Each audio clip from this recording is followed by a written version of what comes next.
Howdy. I am on a personal hotspot right now, so this might be the laggiest video to date, which is saying something because we have had some laggy videos. Sharing my screen.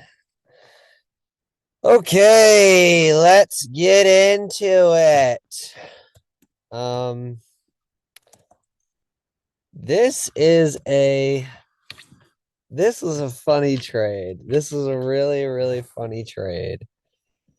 Do do do do do do do do do do do do do do do do shaka ah do do do do do do do do do do do do do shaka ah. I don't even know what's called the lag. Oh my God. Did y'all bang today? You know, if you banged today and you took a short today, you have the biggest balls in the whole fucking world. Anyway, let's get into what the hell happened. So, as you can see, we hit TP. Just kidding. No, we didn't. Because we exited the freaking trade. We exited early. Why did we exit early? Why did we do this? Because look at this chop through the entirety of New York AM session. Chop, chop, chop, chop, chop, chop, chop, chop, chop, chop, and forever after chop, chop, chop, chop, chop, chop, chop.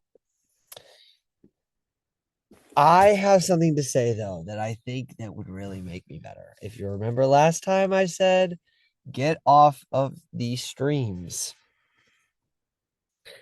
And well, I did get off the stream. I did not use the stream today. I opened it a little bit to help me form my bias. I was thinking bearish today, but I was also like, price could go in any freaking direction. Like, there's a lot of reasons for it to go up because of these London highs that we can take. I think we were still within a 4-hour bearish for value gap. There was just a whole lot of reasons for price to go in either direction, and maybe that's the reason why we had a bunch of chop today. Um, and I was in the middle of class. I placed the position around here. I'll get into the confluences of why I took this trade later. But like, oh my God, dude, it was the most chop I've ever seen in my entire life. I was like around here. I was like, wow, we're gonna lose this trade. Kept chopping, came back down into our break-even level. I exited partially of the position, only one of 3 units, and then I decided to let it go, let it keep going. I let it keep going, and then right around here, I hopped onto PB Blake's stream. I know, I know this is a bad idea, but I did, and I mean, I paid the consequences for it. Ignore this one. This one was just me fucking around. Um,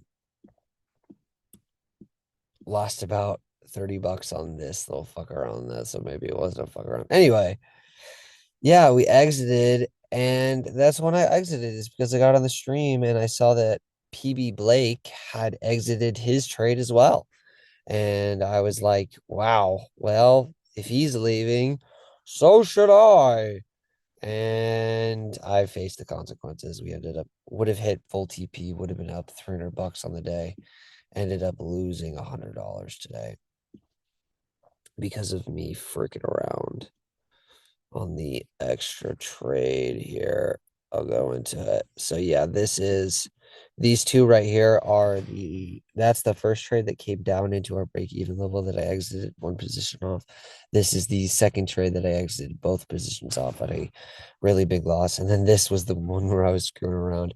We're still up 800 dollars on the day, which is great, or on the month, which is great.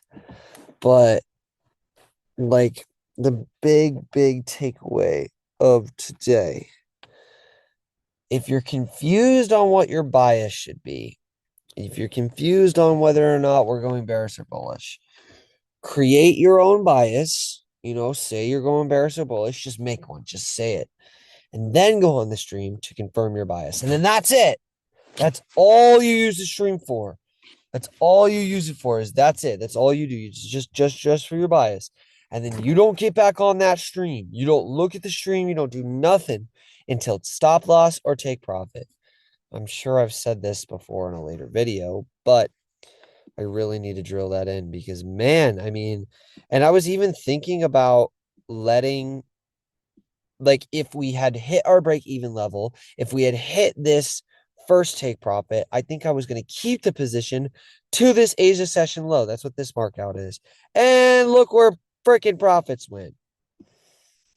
Yeah. So, oh man, dude, I'm going to be 100, bro. This trade hurts, bro. Oh, this trade hurts so bad, bro. This trade hurts so bad, dude. I was so right on everything. I was like, price can go in either direction, but I think we're bearish. Ends up chopping because it doesn't know what direction it wants to freaking go in, and we end up going bearish. Bro. It's okay though. We still got a whole week left in this month, plus tomorrow on Friday. And let's check Forex real quick. And ew. Don't ask me what I just did. I don't want to tell you.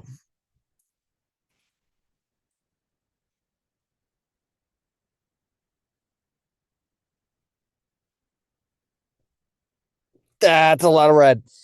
That's a lot of red. That's a lot of red. Events GDB, core price.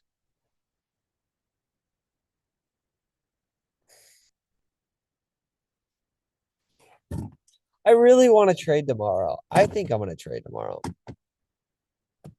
We're going to trade tomorrow. We're definitely going to trade tomorrow. Anyway, let's get into the actual confluences of why we took the trade. This is also another reason why, like, I'm really hurt. I'm saddened by this trade. However, I am not mad because we saw a great setup. We saw a beautiful setup. Let's just get rid of all of these indicators. Or actually, hold on. Let me take a screenshot. No, okay, whatever. Hold on. Okay, so I know this is going to be like annoying to look at, but just bear with me here.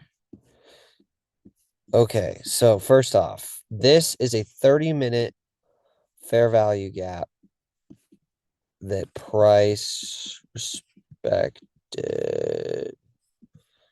Where are we here? Yes, okay.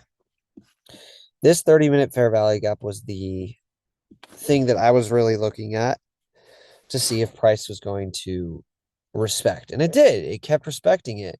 It got really close, but it respected it. And then I was like, okay, bet. Let's look for our inverse. And then you'll see. What was the inverse?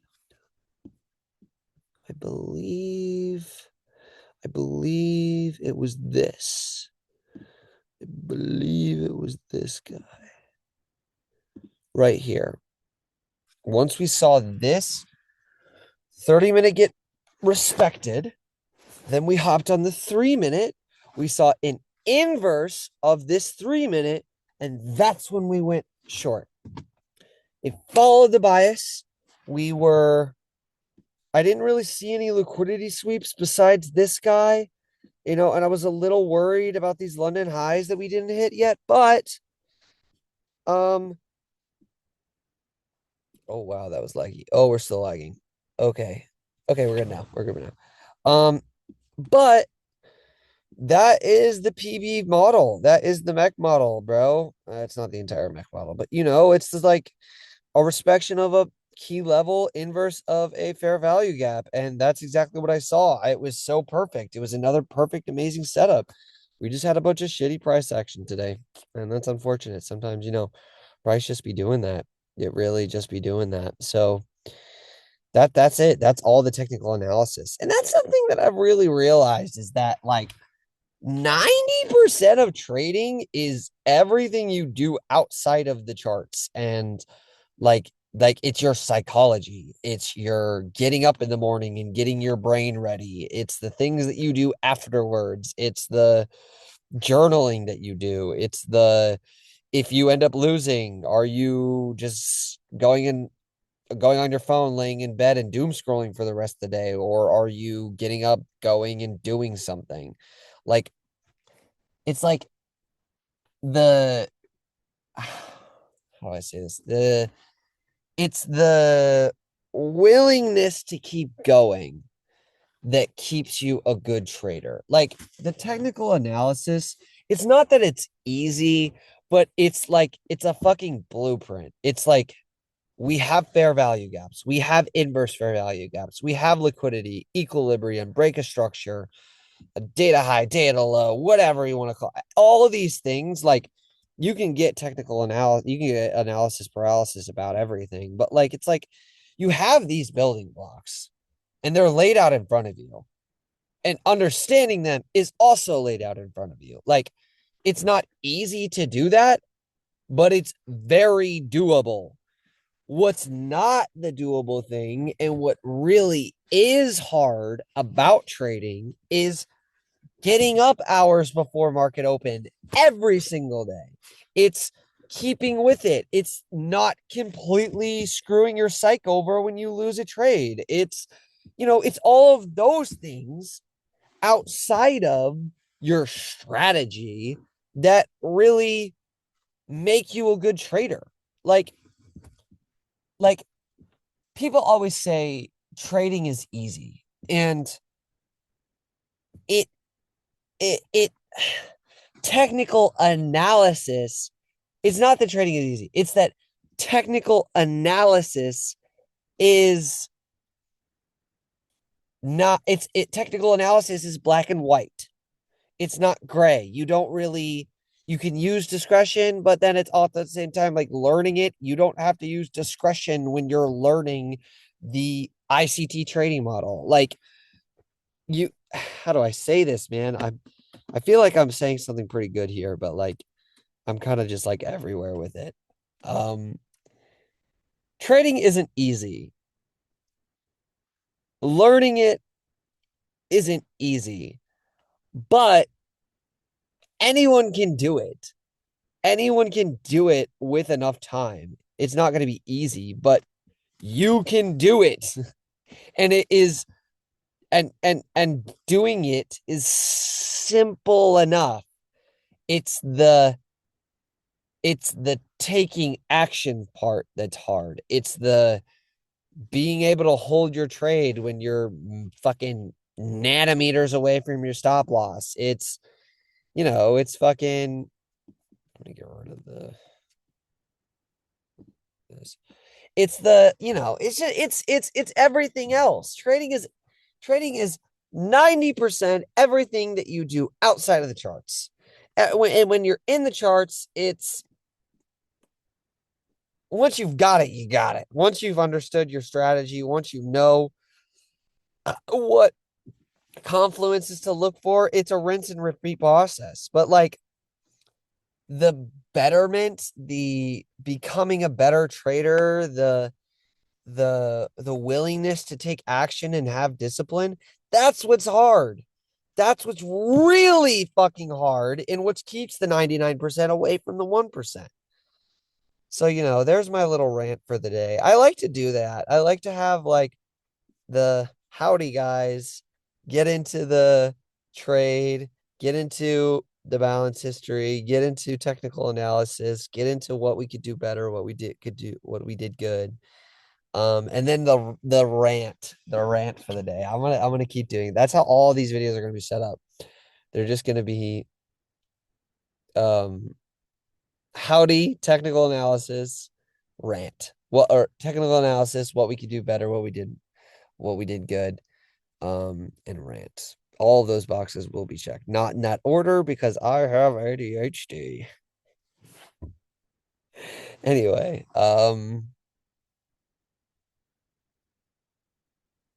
your screen's not paused, don't worry.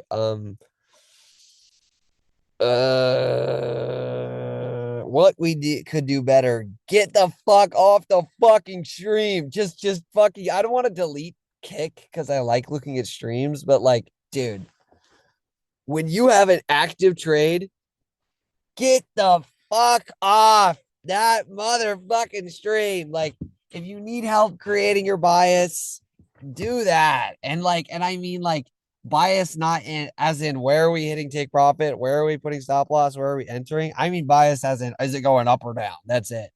And then once you hit take profit stop loss, then go into the stream and you can watch it. But man, I just get to this point where I've said all I need to say, but I don't want to end the video. I just want to keep talking to myself. Hold on.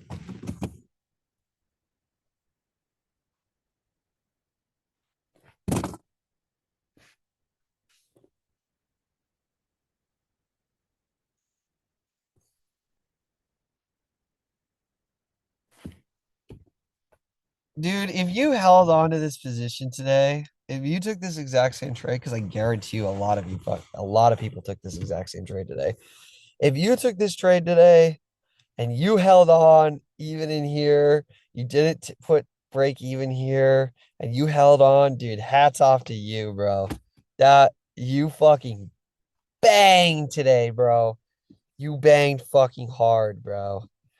All I can hope is that we get some good price action tomorrow. Dude, look at this job, dude. Can you imagine? Dude, honestly, like it just got to a point where I was just like, I'm so fucking stressed out right now. I do not want to be in this trade anymore. It was it really just got to that point where I was just like, I'm done. I don't want this stress anymore, dude. So like I don't know, bro. Like, and even if like, imagine like you got here, right? And then it started to go back up and eventually got past your break even. Like if you had, but like, cause if you had hit full TP here, you would have had to wait.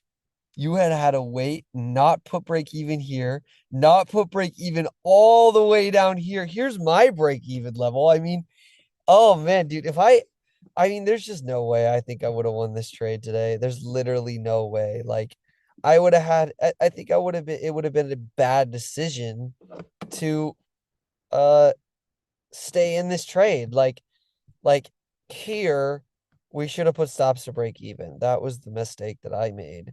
And I ended up having to take profits around here or in here and here, you know, and then it comes back down. It hits the break even level. It comes the fuck back up to your stop loss. You would have had to not put break even twice, and you would have had to have the ball sack, the biggest ball sack in the world to just hold through this chop. Oh my God, bro. Maybe I should start using head and shoulders patterns. Because, like, look, this is literally that, dude. Bruh. Uh, you fucking you bear clawed head and shoulders pattern, fucking bearish flags. Those traders bang today. That's who banged today. Not the ICT model, but you know what? We're gonna stick with it because we're still within the 70% win rate. Oh my God, dude, I gotta end this video. It's getting long. I'll end it on this. The goal for the end of February is to have a 70% win rate. It's not to make any amount of money. It's not to win a certain percentage. It's to be within that 70% success rate on our trades. And if we are within that 70% success rate, I will be buying a funded account in March. Holy shit. Uh, yeah, that's the goal for this month, and I know it's gonna happen, bro. I know it. I fucking know it. I know. Even if I lose tomorrow, I will. I 100% will be within the 70% success rate in this month. I know it. I know it because of the work that I'm fucking putting in right now, bro. Yeah. Okay. For real. I'm gonna end it here. Uh, yeah, that's all I gotta say, guys. I'll see you later. Peace out, broskies.